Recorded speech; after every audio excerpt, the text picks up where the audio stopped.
تیری میری شرارتیں قسط نمبر 8۔ ماہی کیا بات ہے، ہم جب سے آئے ہیں تم پریشان دکھ رہی ہو، سب خیریت ہے نا؟ وہ اس کا ہاتھ تھامتے بولا۔ ابراہیم، مجھے اپنے گھر سے کبھی کبھی بہت وحشت ہوتی ہے۔ اتنے بڑے گھر میں اکثر ہی میں اکیلی ہوتی ہوں، اور جب کبھی ماما بابا بھولے سے گھر رک بھی جائے تو ان کا جھگڑا ہی ختم نہیں ہوتا۔ ایسا بالکل بھی نہیں ہے کہ وہ مجھ سے پیار نہیں کرتے، وہ بہت چاہتے ہیں مجھے، لیکن مجھے کبھی وہ وقت وہ پیار دے ہی نہیں پائے جو میں چاہتی تھی۔ یوں سمجھ لے کہ ہمیشہ اگنور ہوتی آئی ہوں۔ بچپن میں ہی بڑی ہو گئی، آج بھی وہ دونوں جھگڑا کر رہے تھے۔ کس بات پر جھگڑ رہے تھے؟ ابراہیم کو آج وہ بہت اپسیٹ لگی تھی۔ ایسی باتیں وہ اس سے پہلے بار کر رہی تھی، اس لیے وہ بھی پریشان ہو گیا تھا۔ ہمارے رشتے کو لے کر جھگڑا ہوا، لیکن کیوں ماہی، انہیں اس رشتے سے کیا اعتراض ہے؟ بابا کو کوئی اعتراض نہیں ہے ابراہیم، وہ میری خوشی میں خوش ہیں، لیکن ماما شاید اس رشتے سے خوش نہیں ہیں۔ وہ نہیں چاہتی کہ میری شادی جوائنٹ فیملی میں ہو۔ نہ جانے انہیں زیادہ لوگوں سے کیا مسئلہ ہے، جب گھر میں لوگ ہی نہ ہو تو وہ گھر توڑی نہ ہوتا ہے ابراہیم۔ وہ آنکھوں میں نمی لیے بولی تو ابراہیم اٹھ کر اس کے ساتھ جا بیٹھا۔ یہ ایک پرائیویٹ کیبن تھا جہاں انہیں کوئی ڈسٹرب نہیں کر سکتا تھا۔ ماہی میری جان، سب ٹھیک ہو جائے گا، تم پریشان مت ہو، میں ہوں نا تمہارے ساتھ۔ اور ویسے بھی اب تو ہمارا نکاح ہو گیا ہے۔ انہیں تھوڑا وقت لگے گا اس چیز کو سمجھنے میں، لیکن آہستہ آہستہ سمجھ جائیں گے۔ اور سب سے بڑی بات کہ تم راضی ہو، خوش ہو اس رشتے سے، اس سے بڑھ کر مجھے اور کچھ بھی نہیں چاہیے۔ جب وہ ایک فیملی کے ساتھ ٹائم سپینڈ کرے گی نا تو انہیں بھی احساس ہوگا کہ فیملی کا ہونا کتنا ضروری ہے اور کتنا سکون ہے ایک ساتھ رہنے میں۔ تم بالکل پریشان مت ہو، بس مجھے سوچا کرو، کوئی نیگیٹو سوچ دماغ میں آئے گی بھی نہیں۔ وہ اسے سمجھاتے آخر میں شرارت سے بولا تو وہ نم آنکھوں سے ہنس دی۔ یہ دھوپ چھاؤں جیسا منظر ابراہیم کو محوط کر گیا تھا۔ ایسے ہی ہنستی رہا کرو، یقین جانو ابراہیم شاہ کا سیرو خون بڑھ جاتا ہے۔ وہ اس کا ماتھا چومتے بولا تو وہ اس کے کندھے پر سر رکھتے آنکھیں موند گئی۔ بہت ہی خوش کن احساس تھا محبوب شخص کا پاس ہونا۔ اٹھ جاؤ میراب، میری ہیلپ ہی کروا دو، صبح سے بستر توڑ رہی ہو، نائمہ بیگم اسے ڈانٹتے بولی۔ ماما روزہ ہے میرا تو کام کیسے کروں؟ ہاں، روزہ رکھ کر ہم پر احسان کر دیا نا جیسے۔ اور روزہ صرف تمہیں نہیں ہے، ہم سب روزے سے ہیں، لیکن مجال ہے جو تم کوئی کام کر لو، پوری کی پوری ہڈ حرام ہو تم۔ مجھے ایک بات سمجھ نہیں آتی ماما، جب گھر میں اتنے سارے نوکر ہیں، کک ہیں، تو روزوں میں آپ کو کیوں کوکنگ کا جنون چڑھ جاتا ہے؟ میراب، اب مار نہ کھا لینا مجھ سے، اٹھو اور جاؤ، جا کر بھابھی کی ہیلپ کرواؤ جاؤ۔ جا رہی ہوں، وہ منہ پھیلائے کچن میں چلی گئی جہاں ایزا کھانے کی تیاری کر رہی تھی۔ ارے مہرو، تم کیوں آ گئی کچن میں، کوئی کام تھا؟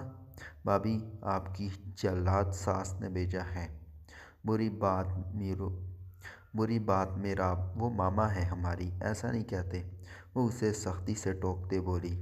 سوری بھابھی، لیکن یار کبھی کبھی مجھے لگتا ہے کہ وہ میری بھابھی ہیں اور آپ ماں۔ یار یہ ضد تو آپ کو لگانی چاہیے نا۔ وہ کویں لگاتی ہے تاکہ تم سدھر جاؤ، وہ اس کے سر پر چپت لگاتے بولی۔ وہ میراب ہی کیا جو سدھر جائے، وہ فرضی کالر جڑاتے بولی تو ایزا اسے دیکھتے ہنس دی۔ اچھا یہ بتاؤ وہ دونوں کہاں ہیں؟ باہر لان میں کھیل رہے ہیں۔ ایزا اپنی جڑواں بیٹیوں پریشے اور عروسہ کے بارے میں پوچھ رہی تھی، جو ہر وقت ناک میں دم کیے رکھتے تھے۔ سارے کپڑے برباد کر دیے ہوں گے۔ جاؤ میراب انہیں دیکھو، یہاں میں سب دیکھ لوں گی، وہ فکر مند سے بولی تو وہ سر ہلاتے اور جان چھوٹ جانے پر وہاں سے بھاگ گئی۔ ایزا اچھی طرح جانتی تھی اسے کوکنگ سے کتنی خار تھی۔ اس لیے اسے اس طرح بھاگتا دیکھ کر ہنس دی۔ ہم تو کہاں سے آ رہے ہیں یہ لوگ؟ ابراہیم جو ابھی ماہی کو گھر واپس ڈراپ کر کے آ رہا تھا، لانچ میں بیٹھے ان تینوں کو دیکھتے وہیں آ گیا۔ جب اچھی طرح سے پتہ ہے تو پوچھنے کا مقصد؟ دائم مصروف سا ٹیب پر گیم کھیلتے بولا۔ ہاں پتہ تو ہے، لیکن بھائی کے منہ سے سننے کا اپنا مزہ ہے۔ کیوں رائم؟ علیزے بولی۔ بالکل، بڑا اچھا لگتا ہے جب بھائی کہتے ہیں تم لوگوں کی بھابھی سے ملنے گیا تھا۔ وہ لڑکیوں کی طرح انگلیاں مروڑتے اور ساتھ بیٹھے آیت کے دوپٹے کا کونا منہ میں ڈالتے بولا۔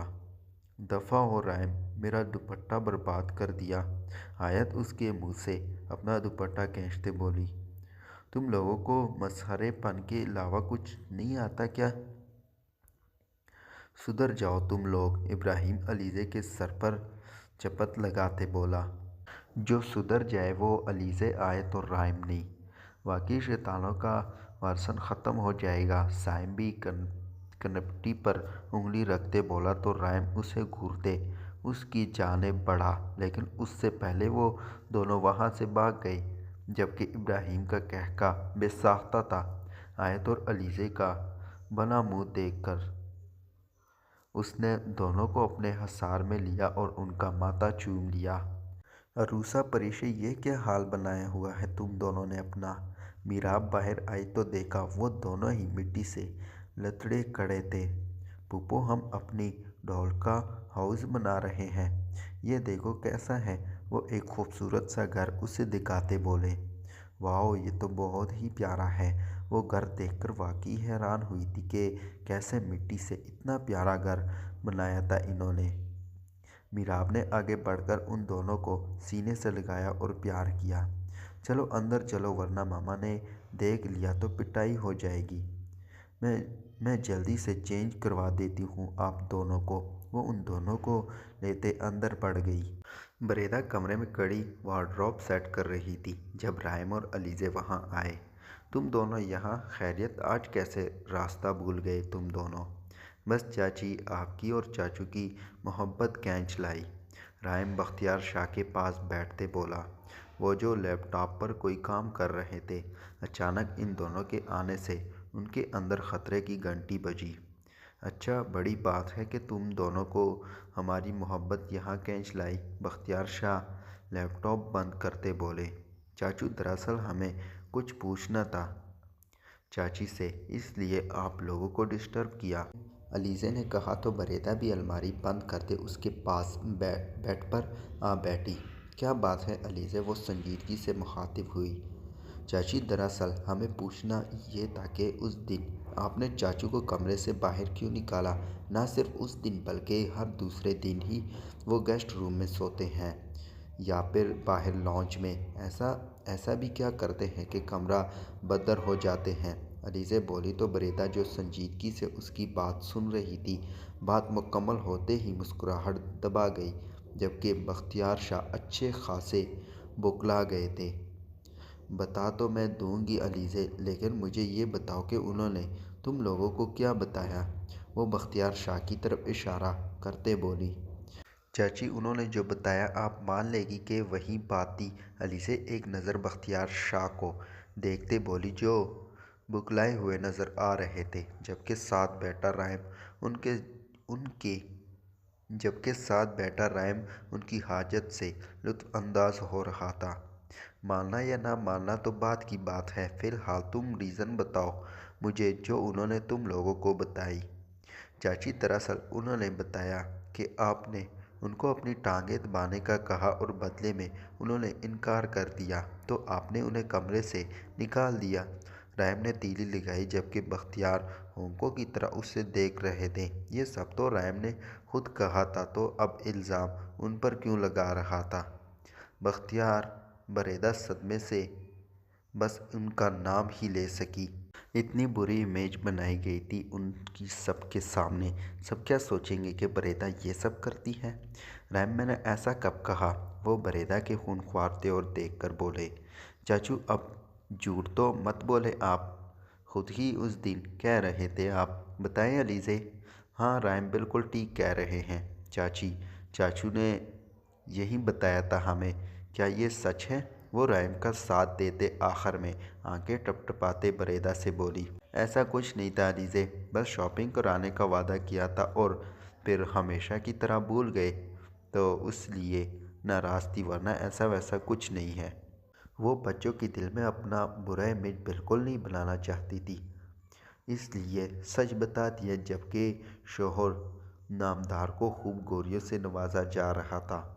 اوے چاچو، آپ اس وقت بتا دیتے، ہم نہ جانے کیا کیا سوچ رہے تھے، ورنہ ہماری چاچی تو بہت اچھی ہے، آپ نے ہی انہیں اتنا ظالم بنا کر سب کو دکھایا ہوا ہے۔ وہ بریدہ کے گال پر پیار کرتے بولی اور آخر میں رائم کو اشارہ کرتے وہاں سے چلی گئی۔ چاچو، آج کی رات بھی آپ کی گیسٹ روم میں؟ وہ ان کے کان میں سرگوشی کرتے بریدہ کا ماتھا چومتا وہاں سے چلا گیا۔ ان دونوں کا کام تھا تیلی لگانا تو وہ بخوبی لگا چکے تھے، بس اب آگ بھڑکنے کا انتظار تھا۔ ان کے جاتے ہی وہ بریدہ کی طرف متوجہ ہوئے۔ اس سے پہلے کہ وہ کچھ کہہ پاتے، بریدہ نے تکیہ اٹھا کر ان کے ہاتھ میں تھمایا اور کمرے سے باہر نکال کر دروازہ بند کر دیا۔ یار بریدہ، وہ دونوں بکواس کر رہے تھے، ایسا کچھ نہیں کہا تھا میں نے، وہ دروازہ پیٹتے بولی، لیکن پہلے کبھی انہوں نے دروازہ کھولا تھا جو اب کھولتے؟ وہ بھی پیر پٹکتے اس سے پہلے گیسٹ روم جاتے جب عقب سے کہکے کی آواز گونجی۔ علیزے اور رائم وہیں ان کے باہر آنے کا انتظار کر رہے تھے۔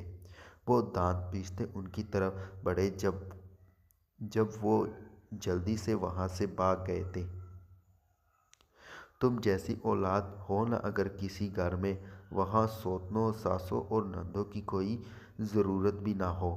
وہ زور سے بولتے، پیر پٹکتے وہاں سے چلے گئے، کیونکہ اب رات گیسٹ روم میں ہی گزارنی تھی۔